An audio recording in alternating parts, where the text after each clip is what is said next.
Ooh. Hey everybody, welcome to Carbonite Bounty BS. Awesome to see everybody. I'm Steel City Hitch, and I'm going to be filling in today with some of the bump duties, some of the hosting duties that my buddy Team Mitch usually takes care of. So welcome to Carbonite Bounty BS. This is the episode for Season 1, Episode 6 of Ahsoka. And I know you're all excited for us to get started after what was just a pretty awesome episode and some cataclysmic, Pretty awesome. Awesome. You guys, if you want to, what's your first take then? Because the next thing I want to do is tell these good people where to find us. Like that's my priority. I don't know if it's your priority, naughty Anakin. Naughty Anakin. I say it's a long time ago in a galaxy far, far away, and we are now there. That has always been. Look at him. Where, ladies and gentlemen. Okay, go ahead, DP. Tell us where everyone can see it if they want to. Every streaming platform out there. I'm hot Mr. Miss. Blue game performance, baby. Zordy, baby. What is that? Some kind of like Lemonhead? I don't know. They're disgusting. Vitamin C, cough, throat relief. I don't know. It's disgusting. He couldn't stay away. Oh no, there's no chance. No. That is just way too I'll be dry scooping these. So yeah. Dry scooping, huh? We have to, bro. But let's give the floor back to DP. Ooh. Well, hey, now that he's taken over, we had hit, come. I was just trying to keep the bus rolling along. That's all. You was rolling along and everything, and then we got our boy back. I'm happy to hand the baton back. It's all good. Yeah, it's all good. I can be a pip every now and then. It's all right. I don't have to be Gladys Knight. All right. I can be a pip. All right, so yeah. Before we get started, you can find us at nerdcyclopedia.com, people. Your favorite website where you get all your favorite social media platforms at Nerdcyclopedia, Twitter, Facebook, Instagram, and also on TikTok. All right. If you're listening to us on podcasts, check us out on iHeartRadio, TuneIn, Spotify, Apple Podcasts, Google Play, anywhere that you listen to your favorite podcast. We are there. If you're watching us on YouTube, thank you. Make sure you hit that subscribe button and also that notification button. So anytime that we're on, that we're on. If you're watching us on Facebook, thank you as well. Make sure you join that Carbonite Bounty BS, the Star Wars group, where we talk about everything Star Wars, including this episode, great episode 6. Give us some feedback too, nerds@nerdcyclopedia.com. Leave us an email, drop us a dime. Let us know what you think, and we'll give the feedback right back to you. I'm fine if Team Mitch, if you want to just go ahead and start over like I didn't do anything. That would be totally fine with me. Bro. Hold on. No. Man, but the only thing I'll say I think it's fine. Hold on. We'll just pretend we're fading in.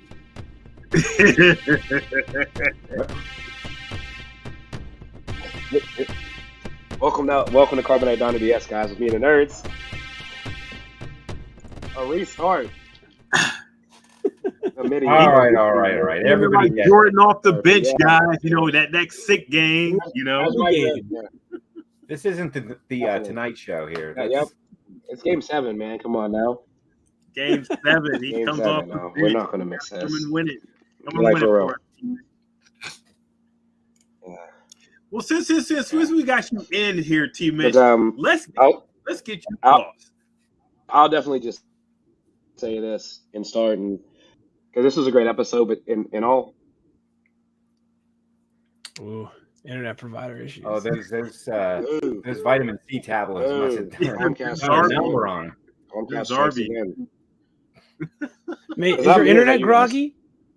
Your internet's groggy. No. You need to give it some but, Dayquil. Maybe. Is it me for real? Am I lagging? Yeah, for real. No, I think you're good now, bro. It caught up. Cool. I got up, yeah. But no, as I was saying, who would have thought filler felt this good, right? This was considered a filler episode, and it wasn't to me. So, like, if this is Filoni's filler, I'm all for it. Mm-hmm. What an episode, man! Wow. This was supposed to be like a branch off episode that wasn't going to have anything in it. I mean, come on, I we mean, had this was Ahsoka yeah. in probably This the is the biggest Lizzo episode. scene ever. This is the Lizzo Yeah. episode of the season. This was the Lizzo episode. Yeah. So this is what that is. And Was it Lizzo episode? Okay, all right. I don't know. I thought it was Makes it was pretty beefy. I mean, it had a lot in it. And again, we're seeing how everything's being tied together. All the EU is coming together with Clone Wars and Rebels, and I think with the last episodes 5 and 6, I think they really bonded all these stories together very nicely. I mean, it's smooth. It's a real smooth ride. I particularly liked Thrawn's entrance. A long march with just boots. Yeah. And we see guards and we see stormtroopers that and I guarantee you these stormtroopers can hit their target. I guarantee you these are the stormtroopers that went to the range and practiced, and you can depend on these guys to hit who they're supposed to hit, because these guys aren't messing around. Yeah. Thrawn is not going to take any bad Nitwits. Yeah. We're not talking Death Star or Death Star 2 stormtroopers. We're talking stormtroopers that are legit. Do not get in their crosshairs, because you're going down.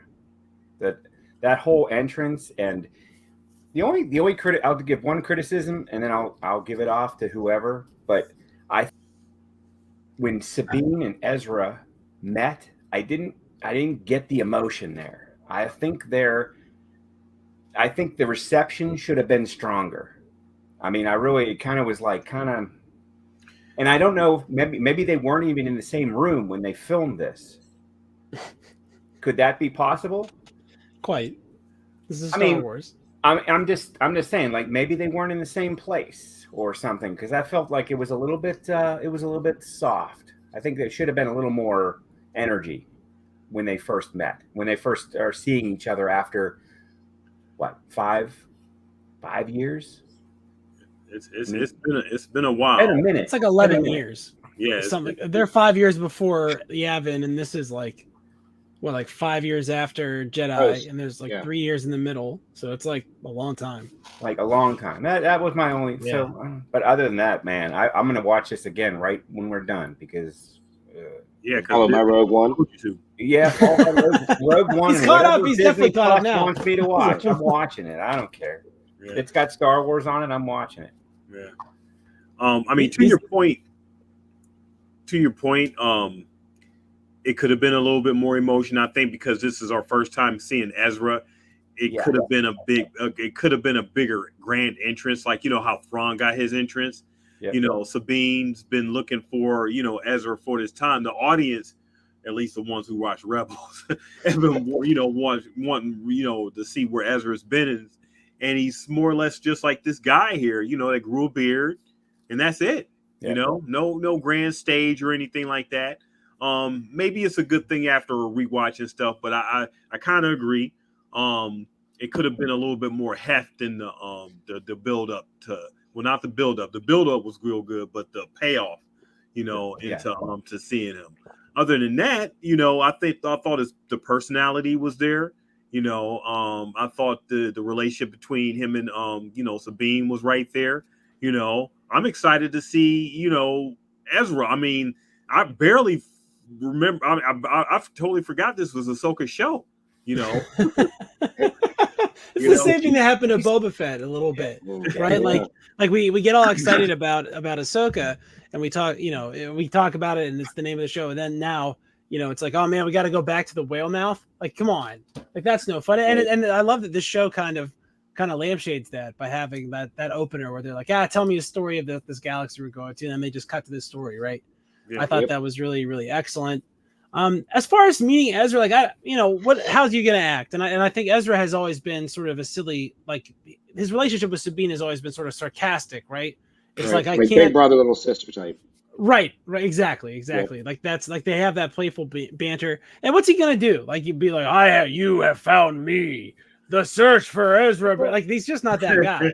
Well, You know no, what I but- mean? He's but not a serious guy. I watched the finale of Rebels, right? And then, I mean, they went through a lot. Even in that last 40 minutes of story, It was a lot.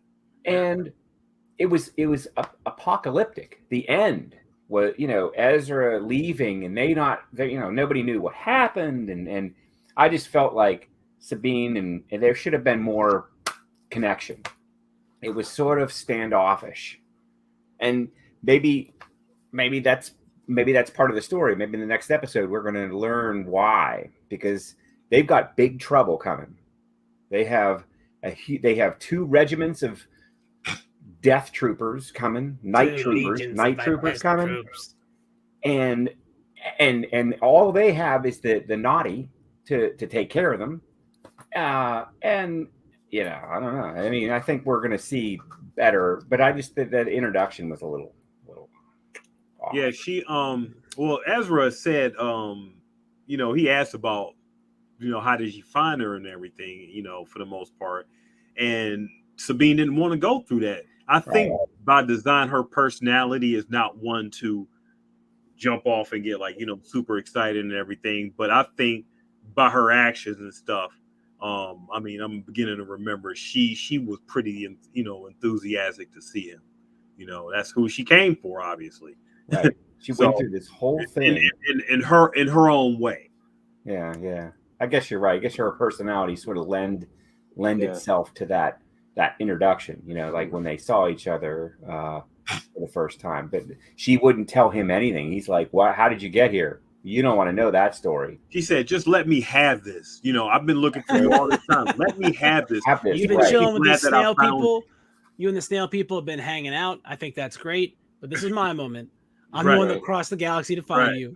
You've been chilling here, obviously building like streamlined double wides for again the snail people, which it seems to be working out for everybody involved with that. Great for them. But you got to let Sabine have her stage. But she's a Mandalorian. I mean, let's not forget she's a Mandalorian, and these are very laconic people. There's the Spartans of the Star Wars universe. So it wouldn't make sense for her to be gushy or soft here, right? We would say, "Oh, how you couldn't feminize this character," is what we'd be saying if she had been like, she's got to be hard, fainting over Ezra. right? She has to be, So she's tough. So she's tough, and that's, I think, DP, you said it best. I think they're big sister. Like she's the big sister, so she has to assume that role like automatically. It's just that's who she was to him, right? And that's kind of, and it's interesting to see that dynamic play out because while there was a lot of like shades that they were attracted to each other, or at least that Ezra was attracted to Sabine. Yeah, Sabine. It's not like there was some sort of like love arc here, like with Hera and Kanan's things. Kanan, So to me, this is fine. And I don't necessarily want it to go that direction because these people meeting and then getting together would be very trite. From a standpoint of every story that's ever been told ever. So, would it be bad? I think you can make a lot of versions of that are good, but I don't think it's like some requirement that the only reason that Sabine would want to find him is because she's in love with him, when I think they portrayed that this is like the missing piece for her from the rebellion. She was portrayed as avoiding these honorifics and avoiding these reward ceremonies, and really feeling like there was something she didn't, complete. And that thing is Ezra. And this is her moment. This is her fulfilling the promise that she made to find him. So I think this is in a lot of ways her episode, even though we get like the baddest ass introduction ever. Right. Like Thrawn stormtroopers, like you said, no joke. And they all have their individual personality. It's like they learned from the Clone Wars cartoon that you differentiate these guys. And all of a sudden, you have it, like, gives them a third, like a depth, right? Gives them a third dimension. Enoch, played by Wes Chatham from The Expanse. Oh, okay. Okay, I recognize the voice now, and the character. So I just want to mention also, did we all get like a real Game of Thrones vibe? Like once the witches started talking about they were riding these whales and they could have been riding dragons, and then even just down to the way they speak, and they're talking about mythology, and they were talking about the days of old. I mean, had a real like Game of Thrones vibe going on, and which was very cool. And then it made me think like Shin kind of has armor on, like that's kind of her outfits. Like she's got plate mail, which is real old school warrior. Old Republic Jedi look. I like it. I love it. Yeah, Wait a yeah, second. very very slick. The opening's a map too.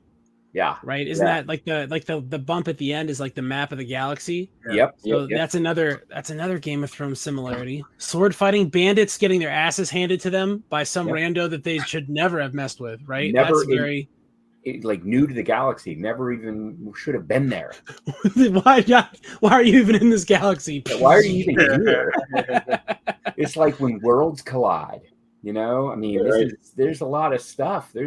All the big stone monoliths, those monoliths were unsettling, man. They looked like Mother Towers. That's crazy. Yeah, man, those things were creepy. What a great design that was. I think we lost DP. That's fine. He'll be back. No, we figured out. That's what it's like when you live out in the sticks. Squirrel got into the cable line. Internet providers. So. But this episode had the introduction of Admiral Thrawn, and if you want to say, Ken, that it had like a Game of Thrones vibe, Admiral Thrawn gave me a Rome vibe. This episode had a huge HBO Rome vibes, like Syrian Hind as Julius Caesar, or the King Beyond the Wall, right, Mance Raider. So another Game of Thrones reference, but the Thrawn feels like one of those Roman aristocratic generals who is just very well aware of their own capabilities and very well aware of your lack of them. Mm-hmm. And I like how he has that sort of same aura that Julius Caesar had in that show. I think that's really, really good. What did you got? What was your favorite part of that introduction of Thrawn, Team Mitch? Like what's your favorite aspect of that? It reminds me of Rise of the Resistance. That was like you know what I mean, Ken? You'll know that. Like, introduction of Rise of Resistance, but you kind of see like the remnants of the old Republic, right? They're dirty, they're gritty. Like, these aren't stormtroopers that aren't here to play. Mm-hmm. And I think that's the thing I took out of it the most. I mean, when you see him, it's just the presence. You know what I mean? He has the character has a presence, and that's what we always asked in Star Wars, right? I mean, Palpatine had a presence. This guy has a presence. Vader. Correct. Yeah.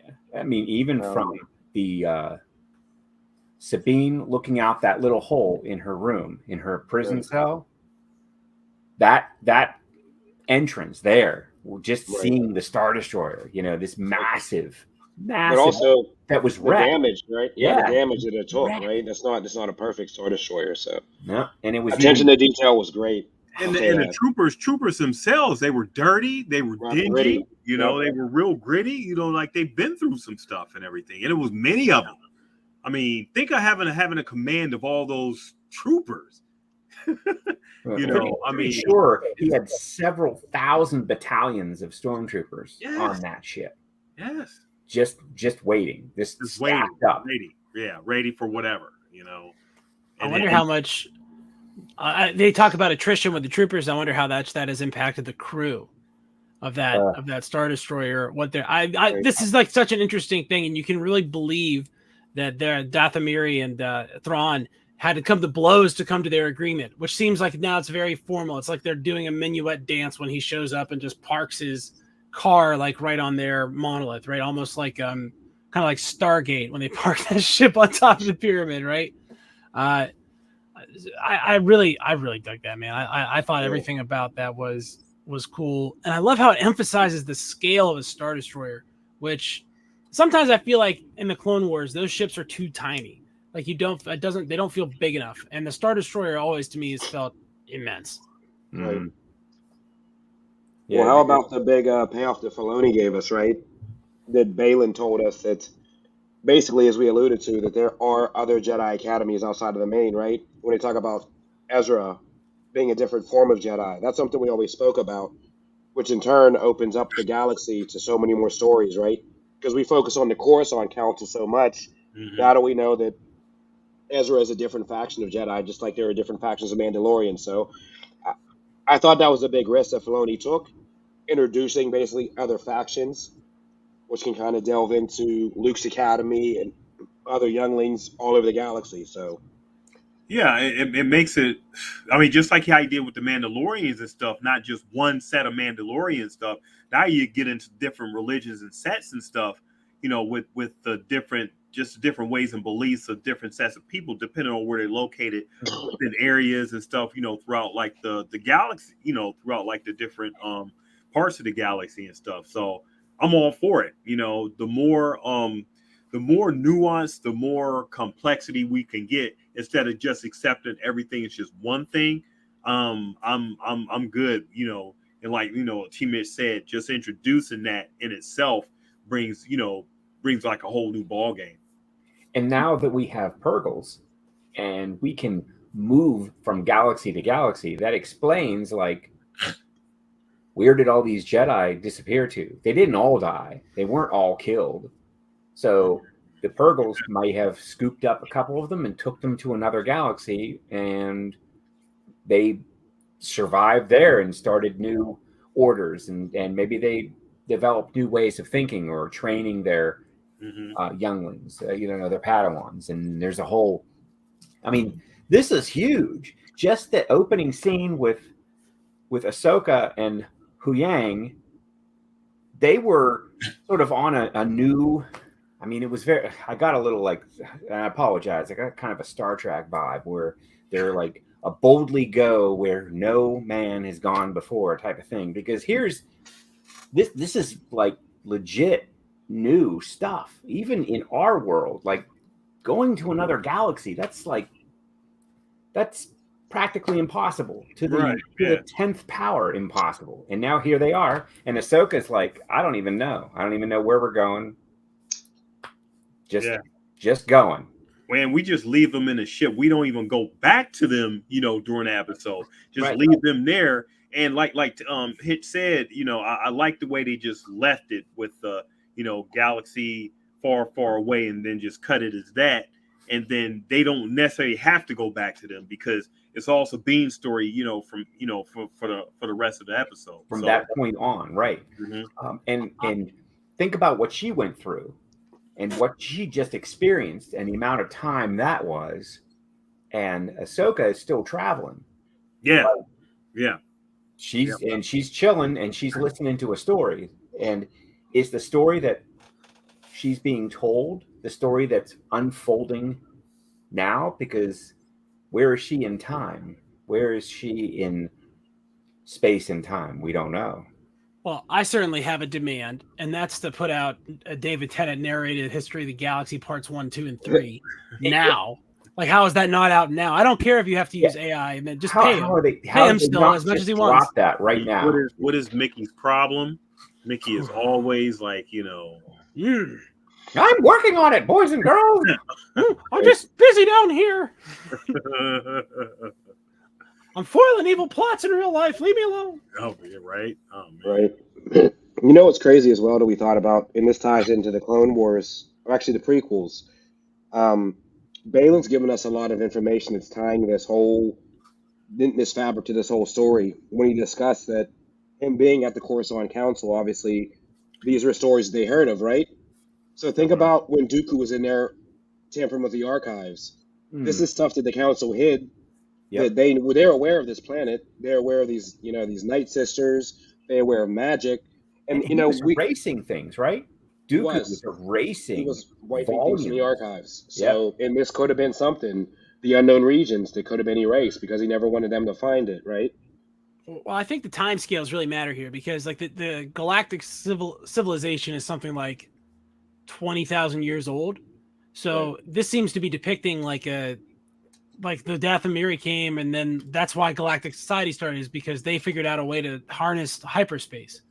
So they kind of started that process of dropping, because then they would follow the whales around, right, everywhere. Yeah. And that's how they knew that they were safe hyperspace lanes. My God, that was just stuck. And didn't Balin like tie it together? Because he said the fall of the Jedi, rise of the Empire. and now we're in this after, like the rise of the Empire. Now, what's the next step? Is that the beginning that he's talking about? Is that he wants to go back? Yeah. He wants to reset.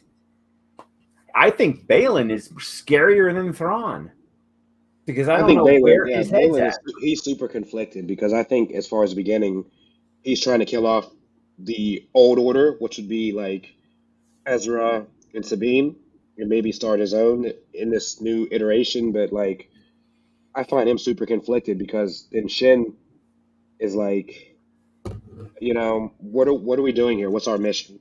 It doesn't seem like a master and a Padawan are one. Very two different conflicting stories. Like, and I love the dichotomy of her, right? Because she's like, she reminds me a little bit of Anakin, right? She's always questioning her master, like, Yeah. why, master, why? And I'd like to see the story on him and her because he kind of alluded to it as well. Like, you weren't born on Coruscant, so then where was she born? Like, I feel like outside of Obi-Wan, her character, if any, deserves more time and more depth into her Totally because agree. Yeah. she's just so mysterious, great character. But I want to know more. I don't know if we'll get it in 2 episodes, but I definitely think she deserves more screen time and a more in-depth review of her character. To Ken's point, Balin is like the Steve Bannon of like, Right. this whole thing, wanting to destroy, everything, start all over, wipe everything out, and just start all over again and everything. So, which is, is that and if you're talking about being scary, yeah, I mean that is definitely scary because is that the best way to go about, whatever he's trying to do? Because he's saying that, he's seen this. The loop just keeps happening. We're talking about loops in the beginning, Hitch. The loops just keep happening. You've seen the war, the peace, the war. Everything keep going. And he's looking at a new war. There's a new war coming that he's basically responsible for. Yeah. So he wants to try to put like a something in something to where it pauses or not pauses, but just stops, and whatever beginning he wants to, quote unquote, go back to or start,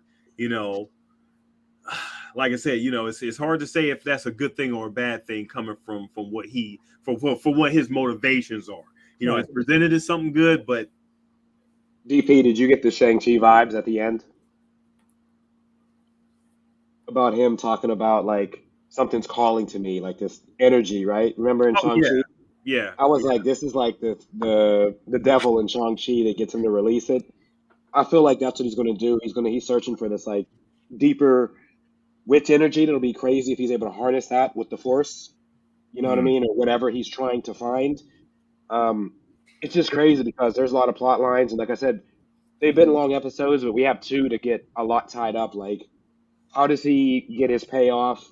I mean, I ultimately think he'll come to his demise before that, but I would like to see what this energy he's looking to harness is, so to speak. I think Shin will end up being a Jedi, so I think Shin will be part of the new crew. I just have this big feeling because she's already conflicted against him. She's the one that's going to turn. So would Balin have to basically so Morgan? I think the witches will just cut him off. I think the way she even addressed them as mercenaries. Yeah. Ezra's going to kill him. Ezra's going to kill him. That's going to be for it. Sure. And he's definitely. I mean, there's no. They're not going to, because they already made this mistake one time where an actor perished in real life, and they didn't just run with it, right? They should have done that with Carrie Fisher. God rest her soul. But they should have.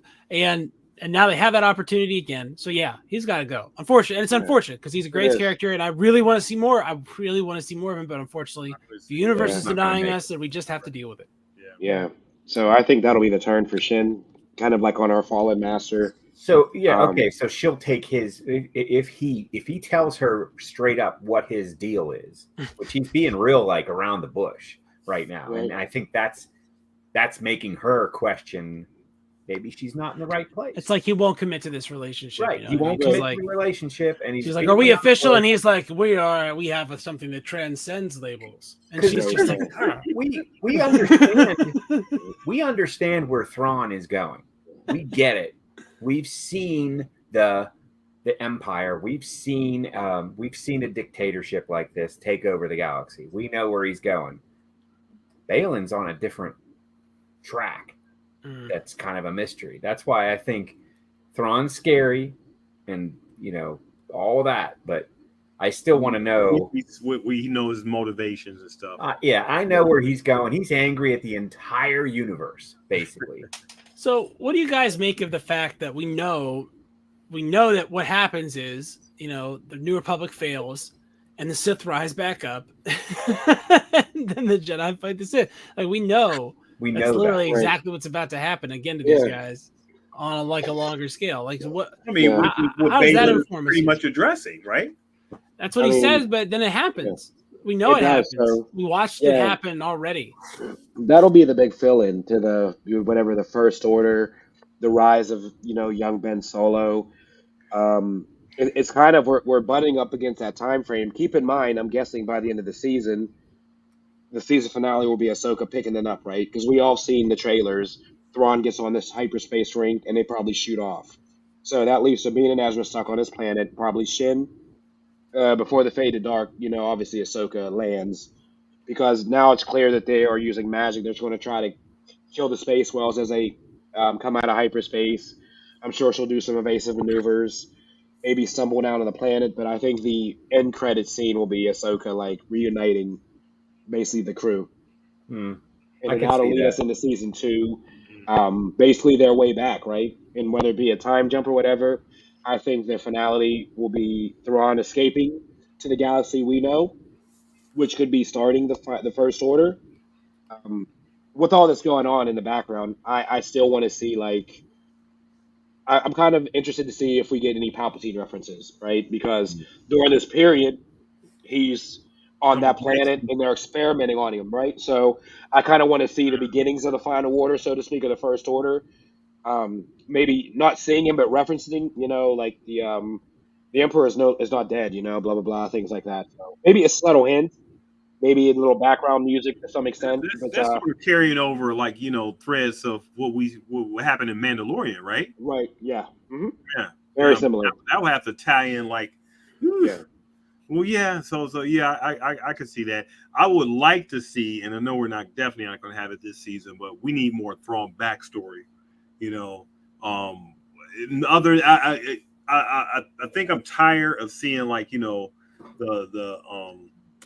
there would have to be a Thrawn series, though, right? No, not a Thrawn series. We could have just a whole episode of just him. So you want a Boba Fett where we just take it off of Ahsoka and give it to him? So it would be I'm all right with that type of episode, though. I'm okay with that. Establish a character, he's a main character. They establish him as the main villain in this thing, this overall arching thing that they're trying to do.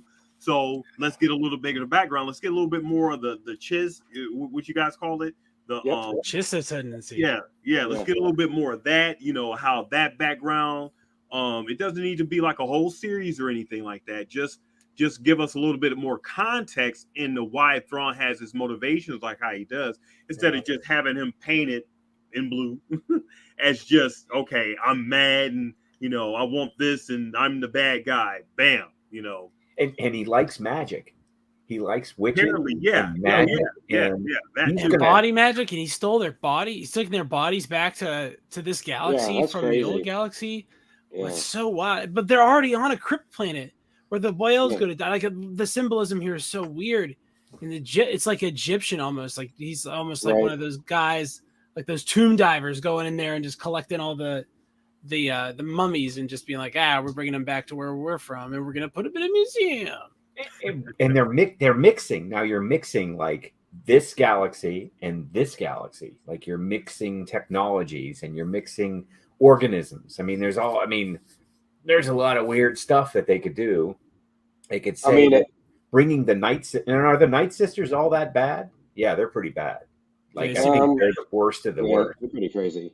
But how about this, right? We're tying this into Rebels at the same period, or not Rebels, excuse me. The what's the crew? What's the show we're watching? The other cartoon? Tales of the Jedi. Bad Batch, right? Oh, Bad Batch. Yeah. So what if he's transporting these bodies, part of his cloning process, right? Maybe the Emperor is going on. Maybe they're trying to extract something from these Night Sisters. Oh yeah, Pushing maybe it that's around, all you the know? Force powers Because is. we keep getting this. Remember, we talk about Force sensitive stormtroopers moving into this new trilogy. Maybe this is part of this whole cloning and this whole like these experiments. So maybe he really is like fabric tying this fabric weave together and making things understand. Because now we're extract. I mean, think about it. Why would you extract bodies? What are you trying to extract from them other than DNA? So maybe like I said, maybe he has. I mean, if Filoni pulls this off, he's already the goat in my eyes. But like, this is setting up for something big. This is almost as exciting as kind of like the Thanos reveal, right? Leading up to that first encounter. It's a shame with the writer's strike. I don't think we'll see a lot of them, but I would have loved to see like kind of like what DP said, a little more like alluding to this big movie. Because if we think about it, I don't know based on this now, like what we get, until the movie happens. Like Andor season 2 is almost done, but they stopped. And that will have nothing to do with this. I just, I don't. Mando stopped. Skeleton Crew. We Yeah. we So definitely gonna need another season of Ahsoka before right. we get any type of movie or whatever. Yeah, but they talked about turning the Mandalorian next season into a movie and leading into this. So yeah, I don't know. It's obviously we're at a time to where we're at a standstill. So hard to predict the future, but it's kind of sad that they can't come to an agreement. I mean, because this content is like this is just great, right? It's great, and I Yeah, understand they have their motives and and whatnot, but it's a shame that we're being deprived of something this great. Like I haven't watched a series, I don't think, outside of Andor like this that's been like this exciting. We're getting 45 minutes an episode. We had 130. That's cool, but long format, man. This is not, we thought we were going to get 25 minutes. These were going to be Rebels episodes. We're getting 40 minutes an episode, right? yeah, And yeah. then to think like now this can be like a 2-year cycle. I mean, we were planning on what every 3 months going live with something crazy. So, I mean, this year has been really, really. I mean, I don't know about you guys, and this is not a complaint by any stretch of the imagination because it's all been really good. But we've had a very brisk year of podcasting this year. We have been basically almost every week all year with new content, with new stuff. And that's one, I am patting us on the back. So we should be patting ourselves on the back for being able to do that. But two, I mean, man, they were really had a lot of stuff coming out. So even like if they slow down and start holding stuff on for a little bit here, I think they'll be okay. But I just think that the studios should cave now because they're gonna. And that's because that's what's morally right. And so they should, and just save us all the trouble of them caving in 6 months and making us all mad for 6 months and then caving anyway, right? Which they will eventually cave. So I am looking forward to that happening so that we can get more of the quality content that is made by the writers and actors deserve to be compensated appropriately for their contributions to the art. By us and by their corporate masters, and for drawing our attention to the streaming platform and for doing a good enough job to make us want to get on this thing for an hour a week every single freaking week. The sad part about isn't it great that you like even halfway through the episode I was like, boy, I hope this doesn't end. Like I couldn't even see where the end would be because we had that whole like middle sort of Sabine is searching for Ezra segment with all kind of great nuggets in it. I mean, we saw her. She realized that she does imbue the Force because the first thing that a Force wielding person does is communicate with nature around them and an immediate understanding and ability to do that. She had that right off the bat. With the howler, I mean, they're channeling that just like okay, with her holding her hand out with that door and everything. I mean, they're just like they're pretty much saying, okay, she's going to have something right by the end of this season. We're Broom Kid again, man, and it doesn't. The Force is not necessarily throwing rocks around. Yoda said this. Yoda said it constantly with all his pupils. The Force is not moving ships. lifting rocks, fighting. The Force is how you individually communicate with what the world around you. And maybe Sabine is not. Well, she's a great fighter anyway, but maybe that's not what her skill level is. Maybe she's more in tune to animals. She has a loft cat in her apartment, so she's already part of the. She was able to communicate with that, the thing pretty quickly, real quickly, and the naughty creatures, the little snail creatures. I mean, she was talking to them immediately, very fluently. Yeah. So I think and she's going to see that. She's going to say, well, okay, you know what? Maybe I can't throw rocks around or force choke anybody, but I'm your Uhura. I'm the one that's going to use, communication skills. If only she were on a planet full of witches that could use witchcraft to give her more sensitivity. I was and explain that. this and then tie this knot up so that now Ahsoka's forethought in training her is almost like foresight, which would bring us back to this end of the Star Wars saga, which is, as we've said, as good as maybe, but very different from Andor. Andor is the boots on the ground. You know what I mean? Like this is, there is no force. Everything is really, blue collar Star Wars. It's knives and guns and burning and electricity and things like that, right?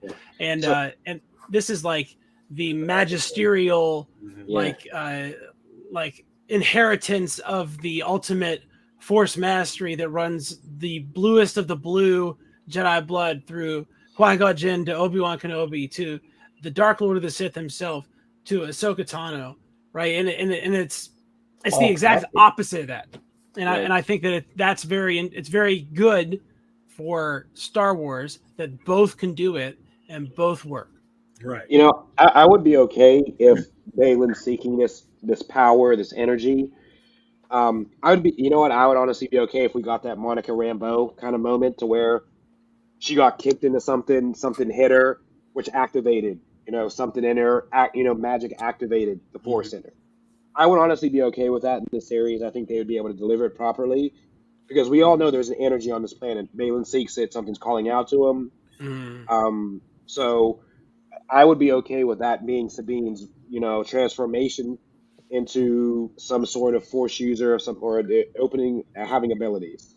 I would be okay with that. And usually I wouldn't be, but I just think based on how they set it up and him seeking a higher power, because typically you don't get that, right? The only time we heard somebody call out to them was Snoke, which in turn was, Palpatine. So what if, Palpatine is here, right? How crazy would that be if something calls out to him and it's just like corpse, it's like damn near dead, right? I mean, and he just appears, right? Well, no, he's kind of banged up, right? So like because he can still channel, right? He can call out to people. So I'm interested to see. I mean, when we get like not necessarily Maul, but one of the brothers of Dathomir. We see his race on this planet, maybe, or one of them calling out to him. I just feel like there's so many ways that we can go in these last two episodes. I mean, I'm just excited, right?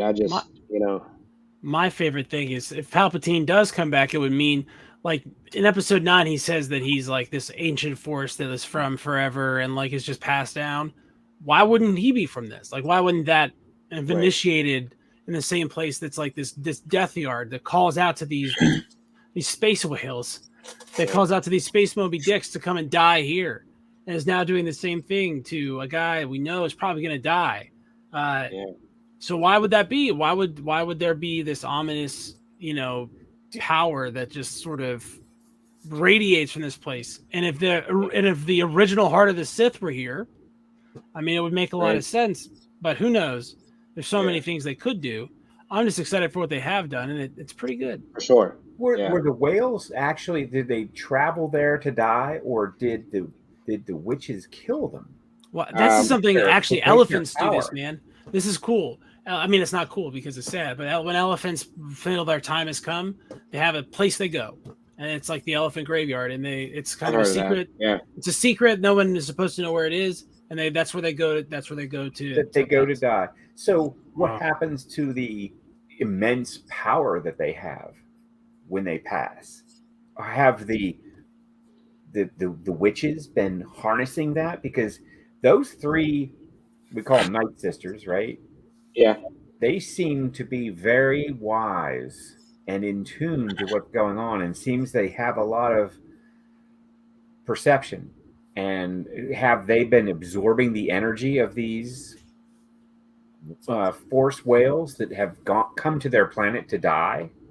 And why are they Well, going there to die? What's the significance? Yeah, that's a really good point. Yeah. It's very interesting to talk about energy, right? And Morgan talked about it, right? How they were able to project their energy from the unknown regions for her to be able to find them, right? From across the galaxy, So, from another galaxy to another galaxy. so that kind of lets you know kind of their power level. And like I said, it's really interesting. We have different factions of Jedi. Obviously, Mother Townsend on Dathomir was really like the queen, the head of this faction of Night Sisters. Obviously, here there are only three that we see left, but I mean, they are descendants of a more ancient, basically Night Sister faction than Mother Townsend and the people of Dathomir. So I kind of like how they. I mean, the stuff he's weaving together. I mean, this is just like it's phenomenal. It poses so many questions in my mind. Like I just never thought, and like I said, in a format like this, we would get something this in depth. Of all the apocalyptic movies that I've seen and the stories in my life, and I love these things. I love when like nature takes over and destroys us. It's so much fun. Love it. So you like Gerard Butler, is what you're saying? Oh yeah. Oh yeah. That's like his like you rather protecting the president or saving the world. That's Gerard Butler's. I gotta save the president from nature. Anything around that. So this is one thing. I do not want these witches to have anything to do with us here. Like that would be basically the end of everything. I mean, they seem to be very, very sinister, evil, and powerful, and they know things before you before you know things. And just their ability to, I mean, what did they have? What was that thing, T. Mitch? What was that little like those orbs? No, they all had. What was that thing? Those are basically just energy orbs. They can tie magic together. And each of them had one. Yeah. And it knew exactly what to do, and it wrapped up Sabine, and it guided Sabine. Yeah. To us. I mean, that was great. That was really cool technology. And then they put her in the room, and they flew back to where they. I mean, I've not seen anything like that. The closest thing was that the Jedi training remote. Droid, little flying sphere. Anything. I mean, like that. I mean, and they had complete control over it, and it was very slick. If you do want some backstory on the I Sisters do. of Dathomir, you can go on YouTube. I would watch the cinematic kind of like story of what's the first Cal Kestis game? Jedi Fallen Order. Oh, Fallen Order, yeah. There's a lot of cutscenes and all that. They go to Dathomir. He does actually deals with the Night Sisters, deals with Jedi that were stuck there. So if you want to get some lore on that, I would go just watch the cinematic, because literally the video game cinematics are like a movie. It's about like an hour long. Okay. So I would go back and watch that if you want a little bit of lore on the Night Sisters, the Brothers of Dathomir, all that stuff. Because it ties directly into this. It's funny you mentioned that game, because I was maybe 3/4 of the way through it, and then I quick saved at the wrong place, and I have like this much health, and I keep getting killed. So now I can't really move on. You gotta get to. I was playing it too. They gave me a map like right away. Like I got to the part where you get a map, like it's just like the first thing, and then I fell in a hole and I couldn't get out of it, and I was just like, I'm not doing this anymore. And then I went and did other stuff. I got through that part. I know what you're talking about, Steel City. I know where you're at. I'm on this ledge, and there are these 3 or 4 like demon type things, and they are just wailing on me. And where I saved, as soon as I respawn, I'm dead. You better get that perfect parry up. Woo! You gotta get good. Save state, baby. That's how you practice. I beat that one in Jedi Grandmaster. I'm working on the last one, Survivor. I'm in the Jedi Master, so it's right under the highest setting. But man, the difficulty gets crazy. In My power Grandmaster, level right? really peaked right here.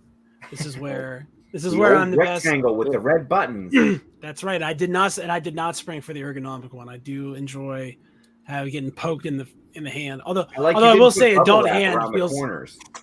Right. Some people do that. People Yeah, I will know. mod these things extensively, but I don't do that because I think that's it's cheating. Frankly, I don't like it. It's sacrilege. You must. I like the original insanely hardware, original cartridge. That's how Right. it is. I even have a big, huge, crappy tube TV that I play on because it doesn't look Oh, great on. man. Oh, I was gonna say, yeah, it's horrible on the new TV. Yeah. So, I am a little bit of a nerd about those games, but I can't. I don't know the new stuff. It's like, okay, you fell down the hole, and now go all the way back to the beginning, and I'm just like, Right. no. No, I'm not going back to the beginning. You gotta Maybe I find will a watch the break point. cinematics, and that way Yeah. I'll get to win. Yeah, that's what I watch the cinematics. You can even watch it for the last one, the Jedi Survivor. Really good thing. But yeah, guys, kind of wrapping this week's up. We have 2 left, right? 2 episodes left. They better be an hour each. Yeah, it's got a lot to cover in that time. We got to pay off Balin. I think Balin is going to be the big payoff for the season. Right. And Ray Stevens, ultimate send off and everything. Want to see a little bit more about with Shin. Definitely got to bring Ahsoka back on. Right. Our girl and everything. And like you said, if we do get a cut of the Ghost Crew, getting back together, maybe we get some sort of something from Zeb, Mm. Zeb. That would just tie a whole lot of stuff in there, Right. Yep. Yeah. Yeah, guys. Well, another successful episode. Glad I could put in this flu game performance. I wasn't gonna miss it. Game. Come on now. Oh, Like, I laid down and I was like, man, there's no way in hell I'm gonna miss this. Like, not at all. Not you at know what I all. mean? Not at all. Kathleen Kennedy was not striking me down today. Tell you that. She thought she had me, but I got her. Mickey could not keep you away. No, they could not. They're not keeping me away. But And Orlando yeah, flew failed. definitely, right? But yeah, guys. Until next week. This is the way. This is the way.